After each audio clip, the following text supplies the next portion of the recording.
السلام علیکم۔ پیش خدمت ہے کہانی عمرو کی عیاری۔ خواجہ عمرو عیار آج جیسے ہی سردار امیر حمزہ کے دربار میں داخل ہوا، سردار امیر حمزہ نے اسے اپنے پاس والی کرسی پر بیٹھنے کے لیے بلا لیا۔ عمرو عیار اپنی اس عزت افزائی پر بے حد خوش ہوا، کیونکہ سردار امیر حمزہ کے ساتھ والی کرسی پر بیٹھنا بہت بڑا اعزاز تھا۔ خواجہ عمرو عیار نے بڑے ادب سے سلام کیا اور پھر ساتھ والی کرسی پر اس طرح اکڑ کر بیٹھ گیا جیسے اس کرسی پر بیٹھنے کے ساتھ ہی وہ خود سردار امیر حمزہ بن گیا ہو۔ خواجہ عمرو عیار، ہم تمہارے ذمے ایک اہم کام لگانا چاہتے ہیں، سردار امیر حمزہ نے خواجہ عمرو سے مخاطب ہو کر کہا۔ سردار، یہ میرے لیے فخر کا باعث ہوگا۔ ویسے عمرو عیار تو ہمیشہ اہم کام ہی کرتا ہے، چھوٹے کام کرنا تو میری شان کے خلاف ہے۔ آخر میں سردار امیر حمزہ کا درباری ہوں، کوئی عام آدمی تو نہیں ہوں۔ عمرو نے بڑے فخر بھرے لہجے میں کہا۔ اس کی گردن اس طرح اکڑی ہوئی تھی جیسے کسی نے گردن میں لوہے کی سلاخ نصب کر دی ہو، اور پچکا ہوا سینہ فخر کی وجہ سے پہلوانوں کی طرح پھلا ہوا تھا۔ اس کی چوہے کی دم کی طرح نیچے کو لٹکی ہوئی مونچھیں فخر اور خوشی کے باعث اس طرح پھڑپڑا رہی تھیں جیسے بچے اس کی مونچھوں سے لٹک کر جھول رہے ہوں۔ لیکن اگر یہ اہم کام پورا کرنے میں تم کامیاب نہ ہو سکے تو پھر تلوار سے تمہاری گردن اڑا دی جائے گی اور تمہاری تمام جائیداد اور مال و دولت ضبط کر لی جائے گی، سردار امیر حمزہ نے بڑے سخت لہجے میں کہا۔ انہیں شاید عمرو عیار کا فخر و غرور پسند نہ آیا تھا۔ میں ضرور کوشش کروں گا جناب اس کام کو پورا کرنے کی، عمرو عیار نے سہمے ہوئے لہجے میں جواب دیا۔ سردار امیر حمزہ کے سخت لہجے کی وجہ سے وہ اس قدر خوفزدہ ہو گیا تھا کہ اس کی ساری اکڑ نکل گئی تھی اور اس کی حالت اس طرح ہو گئی تھی جیسے غبارے میں سے ہوا نکل جانے کے بعد غبارے کی حالت ہو جاتی ہے۔ ہم کوشش کا لفظ سننا پسند نہیں کرتے خواجہ عمرو عیار، یہ لفظ وہ لوگ ادا کرتے ہیں جنہیں اپنے اوپر مکمل اعتماد نہیں ہوتا۔ سردار امیر حمزہ کا لہجہ اور زیادہ سخت ہو گیا۔ میں ضرور پورا کروں گا حضور، خواجہ عمرو عیار اور زیادہ سہم گیا۔ ہاں، اس طرح بات کیا کرو میرے سامنے۔ سنو اب وہ اہم کام۔ ہمیں اطلاع ملی ہے کہ جادوگروں کے بادشاہ افراسیاب نے ایک مسلمان حاکم کی بیٹی کو زبردستی اٹھوا کر اپنے محل میں قید کر رکھا ہے اور اسے جادو کے ذریعے بے ہوش کر دیا ہے۔ اس لڑکی کا نام شہزادی گلنار ہے اور وہ مسلمان حاکم طلسم ہوشربا کی مشرقی سرحد کے قریب ملک باغ کا حاکم سلطان احمد ہے۔ افراسیاب چاہتا ہے کہ سلطان احمد اپنی بیٹی کی وجہ سے مجبور ہو کر ہمارے خلاف بغاوت کر کے جادوگروں کے ساتھ شامل ہو جائے۔ اگر ایسا ہو گیا تو ہم مسلمانوں کو بہت نقصان ہوگا۔ ویسے سلطان احمد پکا مسلمان ہے، اس نے مسلمانوں کے خلاف بغاوت کرنے سے انکار کر دیا ہے، لیکن اب یہ ہمارا فرض بنتا ہے کہ ہم ایک مسلمان لڑکی کو جادوگروں کے بادشاہ کی قید سے رہائی دلائیں۔ افراسیاب کے محل کے اندر سے شہزادی گلنار کو واپس زندہ سلامت لے آنا تمہارا کام ہے۔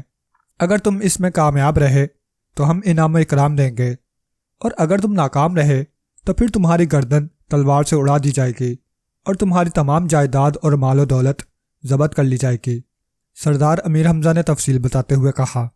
میں ضرور شہزادی گلنار کو واپس لے آؤں گا حضور۔ میں بھی مسلمان ہوں، یہ کیسے برداشت کر سکتا ہوں کہ کوئی مسلمان لڑکی کسی جادوگر کی قید میں رہے، خواجہ عمرو عیار نے بڑے پرجوش لہجے میں کہا۔ بہت خوب، ہمیں تمہاری یہ بات سن کر اور تمہارے اس جذبے کو دیکھ کر بے حد خوشی ہوئی ہے۔ فوراً روانہ ہو جاؤ اور جلد از جلد یہ کام پورا کر کے واپس آؤ، سردار امیر حمزہ نے اس بار مسرت بھرے لہجے میں کہا۔ حکم کی تعمیل ہوگی سردار، مگر وہ انعام۔ خواجہ عمرو عیار نے جلدی سے کرسی سے اٹھ کر سردار امیر حمزہ کو جھک کر سلام کرتے ہوئے کہا۔ انعام؟ کیسا انعام؟ ابھی تم نے کام شروع نہیں کیا اور انعام پہلے مانگ رہے ہو؟ انعام کام پورا ہونے کے بعد دیا جاتا ہے، سردار امیر حمزہ نے حیران ہوتے ہوئے کہا۔ وہ تو درست ہے جناب، لیکن بسم اللہ کے طور پر اگر کچھ دے دیا جائے تو اچھا ہوتا ہے۔ خواجہ عمرو عیار بھلا کہاں خاموش رہنے والا تھا۔ تم واقعی بے حد لالچی ہو۔ اچھا ٹھیک ہے، یہ لو، سردار امیر حمزہ نے ہنستے ہوئے کہا اور جیب سے سچے موتیوں کا ایک بڑا ہار نکال کر خواجہ عمرو عیار کی طرف اچھال دیا۔ خواجہ عمرو عیار نے ہار جھپٹا اور جلدی سے اسے اپنی زنبیل میں ڈال کر اس نے جھک کر سلام کیا اور پھر اجازت لے کر وہ دربار سے باہر آ گیا۔ اس نے گھر پیغام بھجوا دیا کہ وہ اہم مہم پر جا رہا ہے اور خود اپنے گھوڑے پر سوار ہو کر وہ طلسم ہوشربا کی سرحد کی طرف چل پڑا۔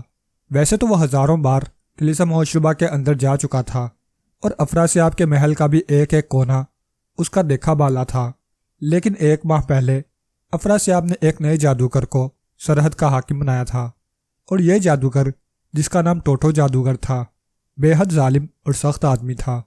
خاص طور پر وہ عمرو عیار کا تو سخت دشمن تھا، کیونکہ ایک بار جب وہ مغربی سرحد کا حاکم تھا تو عمرو عیار نے اسے بے وقوف بنا کر اپنا مقصد پورا کر لیا تھا، اور شہنشاہ افراسیاب نے اس جادوگر کو سزا دی تھی۔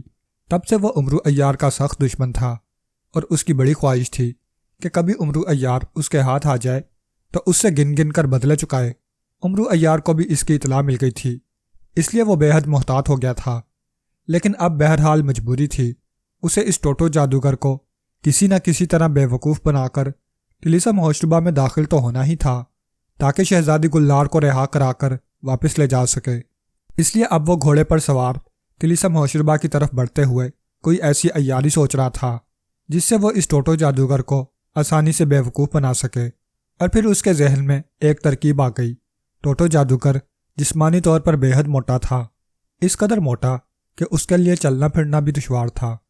یہی وجہ تھی کہ وہ ہر وقت اڑن قالین پر بیٹھا رہتا تھا اور اپنے موٹاپے سے بے حد تنگ تھا، اور عمرو عیار کو معلوم تھا کہ اس نے بڑے بڑے حکیموں سے علاج کرایا ہے، لیکن اس کا موٹاپا کم نہیں ہوا۔